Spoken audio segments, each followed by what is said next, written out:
Weekdays.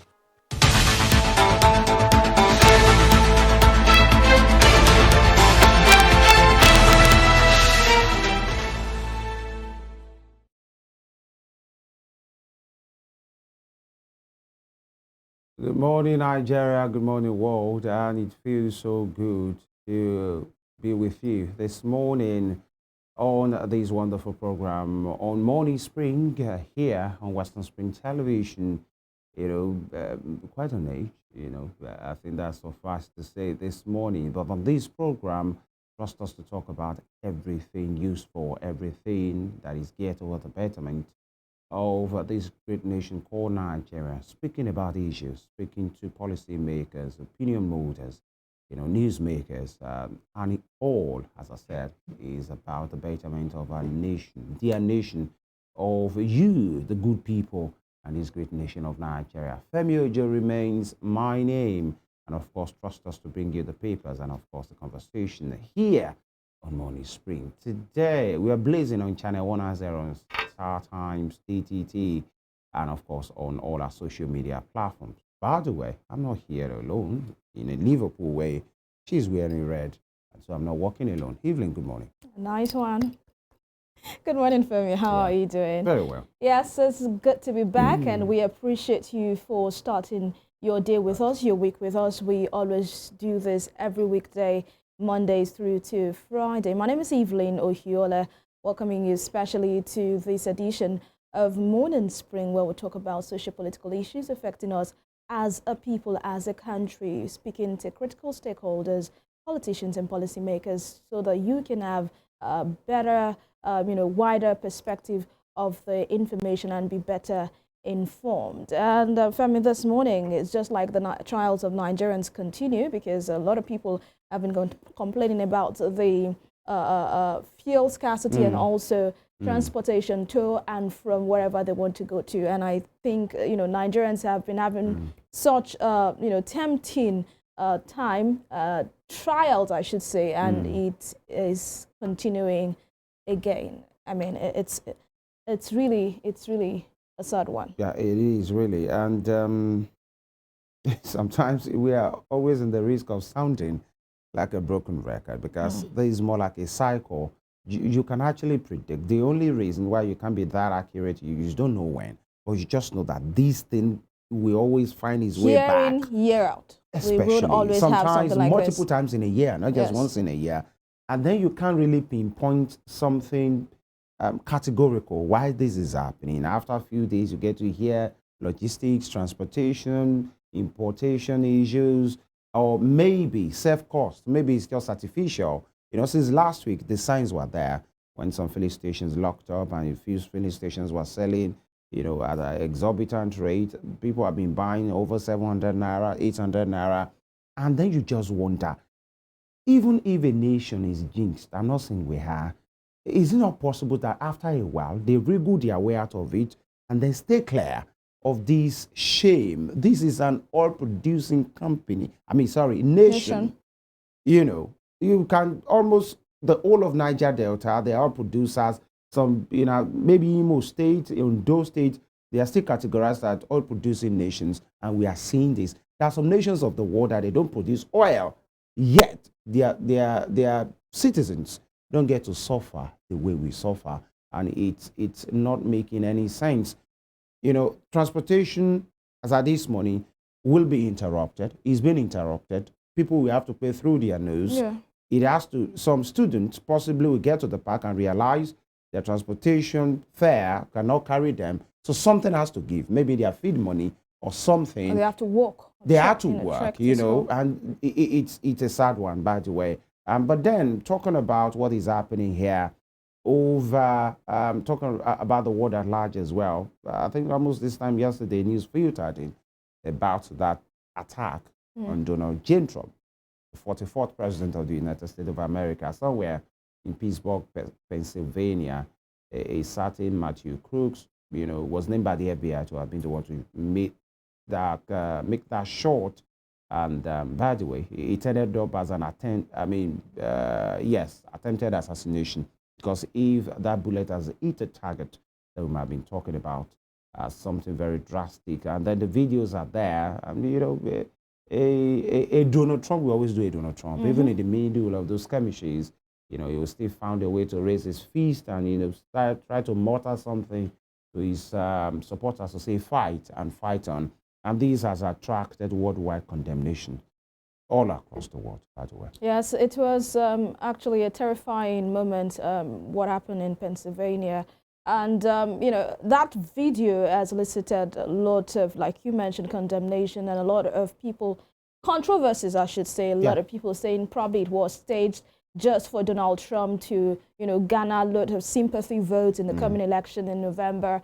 Some people saying that, yes, we always pitch the United States of America as one country with the best democracies in the world. So what happened, at least during our own time, I mean, comparing it to the Nigerian elections, we didn't have an attempted assassination on any of our presidential candidates. Yeah. So they are trying to say, whether we like it or not, Nigeria is making progress in one way or the other. You know, we would always want to bring out something good out of that issue. Yeah. But then it's good that that attempt was not successful, because if it were to be successful, I don't know what we would be saying at this time all over the world. Really and like you said, every stakeholder, even the president of the United States, Biden, has condemned that President attack. Tinubu has done so. President Tinubu has, the former President Barack Obama of the U.S. also has done so. A lot of people have sent in their remarks concerning that incident. And we would always thank God that it wasn't successful. It didn't pull through. It's at worst, you know, if it's in Nigeria, you will have been hearing so much narrative. But then it is what it is. And as we take this pause, we must say it, that two important football tournaments came to an end during last night. By the way, one of them early this morning. The Euro 2024 has been concluded, and the Spanish team, you know, I'm seeing you wearing red, the La Royas, they are the winners, 2-1 winners over the Three Lions. It was a bit painful for me because I wanted the English team to win. You know, I thought that was an easy guess. They have been finalists back to back, but then I thought that was an easy guess because a lot of people actually predicted that Spain was going to go on with the cup. Yeah, but it was not, because people thought the English team really didn't do well in this tournament. It was just you know, they were just an ordinary team on the day. And they said the Spaniards had been having a great you know, match back to back. They were clearly the better team all throughout the tournament, and the Copa America as well. The Alba Celeste, that is the national team of Argentina, you know, they are the winners. Congratulations to them as well. We hope one day we'll talk about the Super Eagles being the winner of the African Cup of Nations. But then, what God cannot do doesn't exist. We'll take this break. When we come back, we delve right to what the papers are for us today. The papers are in, and of course, they are juicy ones. Please stay with us here on Western Spring Television. We'll be back.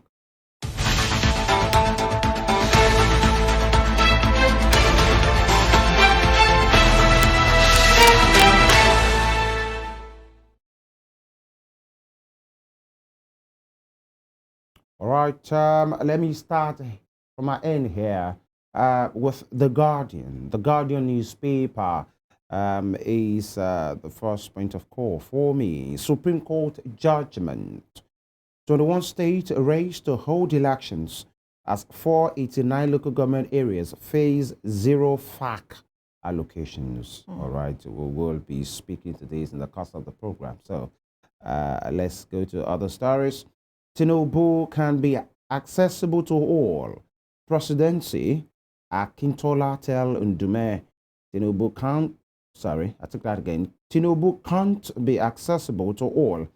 Presidency, Akintola tell Ndume. All right, you know, it's been a war of words between the chief whip the chief whip of the Senate, this 10th Senate, Ali Ndume, a ranking senator from Borno State, from Yobe State rather, and of course what we have with the people in the camp of the president, the APC, as Ali Ndume has alleged, that the president maybe is being shielded from realities. And many persons have come for him to say what kind of a blackmail is that. And now he has been told that the president cannot be accessible to everybody. And of course, you see the picture of the president there, the Senate president, and of course, the AGF, Latif Agbemi, SAN. Daily Trust, Ombudsman commences investigation into government allegations. And of course, that's one thing as well, with the federal government has alleged that Daily Trust, a newspaper in Nigeria, has, gone about its business unprofessionally, and they have been reported into the Guild of Editors. They are taking action and investigating the matter as well. And, the federal government, through the Minister of Information, said the Daily Trust should offer an apology for a story that they published about the Samoa deal, and the Daily Trust hasn't done that yet. So the Guild of Editors are the ones investigating the matter as the ombudsman. Moving on, Dangote Refinery resolves crude supply issues to roll out petrol in August. All right, good to know. And away from that, Senate finalizes bill that seeks control of land with gold reserves to federal government. Interesting there. And I think that's something we should look into. In the course of the week, Senate finalizes bill that seeks control of land with gold reserves to federal government as a reconstitutional issue there. Lagos Assembly spent 36.7 million on non-existing visitors toilets. Budget additional 50 million. There's an allegation. Lagos Assembly spent 36.7 million naira on non-existing visitors toilets. Budget additional 50 million. And the same quote unquote non-existing visitors toilets. We hope these will be investigated. Moving on, protest, low turnout, trail Delta Council election. Delta Council election, right there. The big hat, that is Delta State. EFCC silent as Beta do allegedly stages comeback. All right, these are some of the high-profile cases that has happened, especially under this administration. Beta Edu was a minister. She was suspended. The ministry she was in charge of has been investigated or has been investigated. Even the minister before her. But then I just can't have anything concrete about that investigation. And we're hearing that the FCC has been silent on the matter. No stopping Republican Party convention today, says Trump. All right. All the best to Donald J. Trump. That will be all from the front page of the Guardian newspaper. All right, from the Guardian newspaper, head on to the Vanguard newspaper because it has got lots of, splashes of red color on it. I'm putting on red, so right. Let me do that. Fair enough. This morning. On Vanguard newspaper, consumer spending down as Nigerians remain gloomy on economy. With some riders here, weak spending triggers decline in e-payment transactions. Value of e-payment falls 5.7% to 92.8 trillion naira. Firms reduce output expansion due to low consumer spending. This story is on page 23 of the Vanguard newspaper this morning. Consumer spending down as Nigerians remain gloomy on economy. We know that people would always prioritize what is essential to them at this time. There will be no wasteful spending or spending on, things that are not necessary for them, frivolities. Okay, away from that, Samoa agreement, Ombudsman begins probe of FG's complaint against Daily Trust. NBA gives IG 7 days to stop ECMR certificate issuance. That's on page 8. We've heard that the police would be issuing an ECMR certificate to vehicle owners in Nigeria. A lot of people, it has elicited controversy on why the need for an ECMR by the police when we've got the FRSC, we've got other agencies that are to look into vehicle particulars and also vehicle certificates. Why this ECMR by the police? And we hear that it's to cost around 5,000 naira, a little above 5,000 naira for each vehicle. UK court dismisses PNID appeal, upholds a £43 million award in favor of Nigeria. All right, that's a good news for us. Away from that, Trump assassination attempt, Tinubu World leaders call shooting distasteful. And you can see the picture of the former president of the US, Donald Trump, with that particular headline.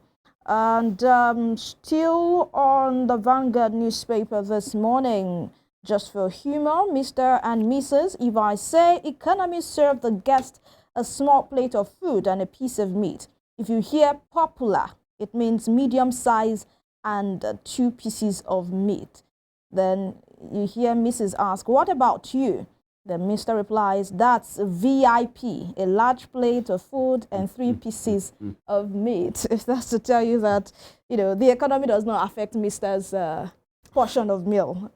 Ensure that I'm still a VIP in my home, a large plate of food and 3 pieces of meat. And I can relate this to what is happening in Nigeria. When our leaders tell us to sacrifice, they tell us, okay, you have to tighten your belt, yes, you have to do this and that so that we can have a robust economy and so that we can pull through at this phase of the economy. And we eat the gains. Yeah, but for them, they shout economy for us, they shout popular for us, but for them, they shout VIP and you have a large portion with 3 pieces of meat.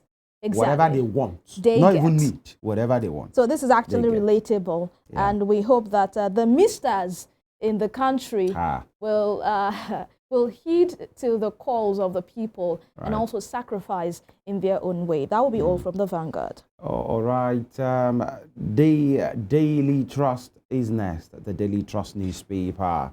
And 6 years after, Abuja-Kaduna Road project uncompleted. Abuja-Kaduna Road project uncompleted. And this is one of many, projects in Nigeria that initially it will come with fanfare, turning of the sword and everything. And then the contractor will move to site. Then there will be the stoppage, start and stop. And that is one of many.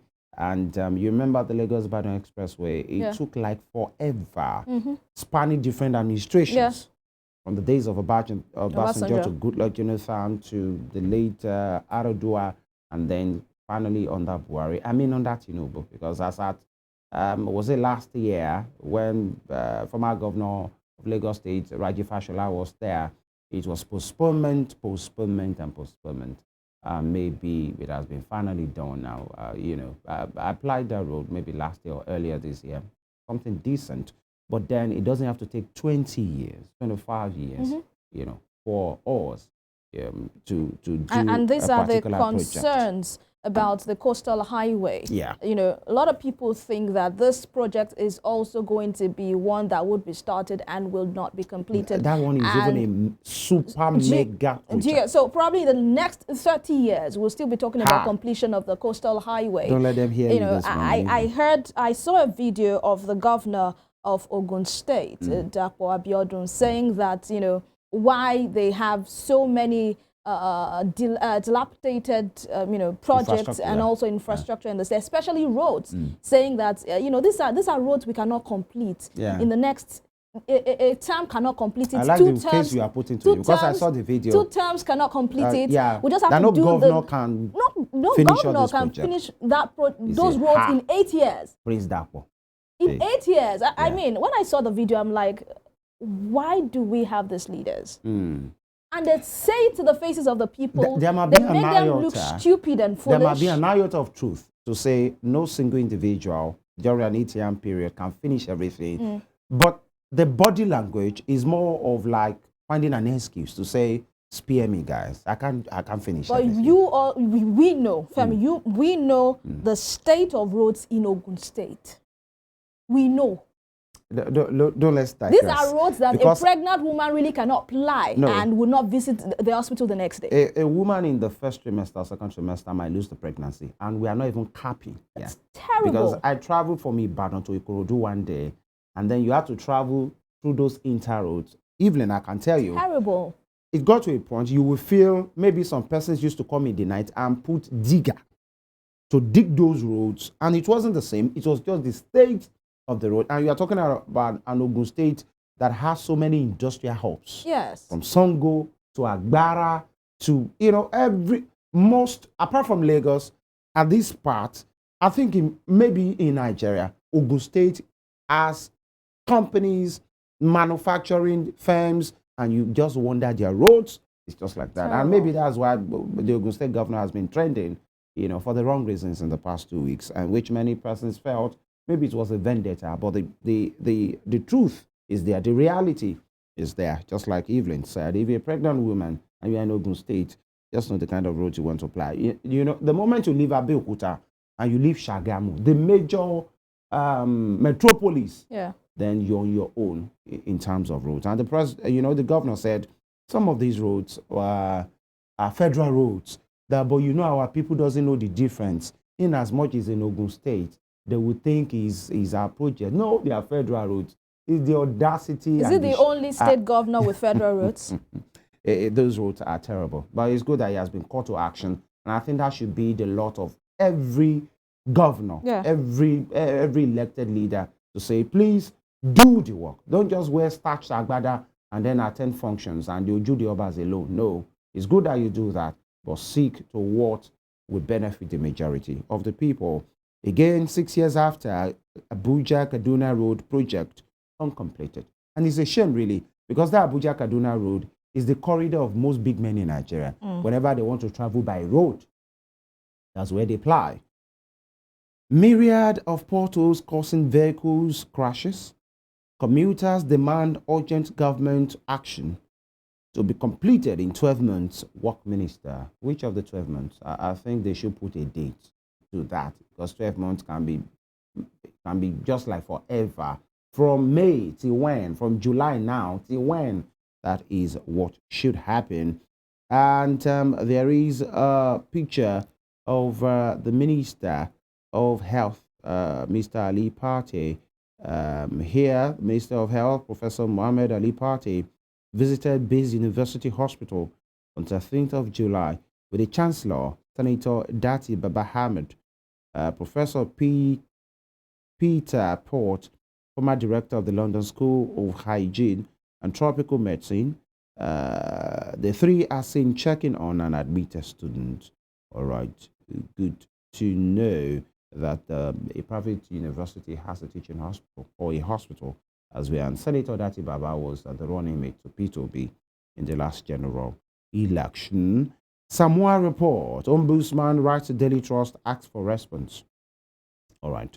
NNPCL now owns only 7.2% of Dangote refinery, and victims narrate ordeals after school residential building collapse in Jos.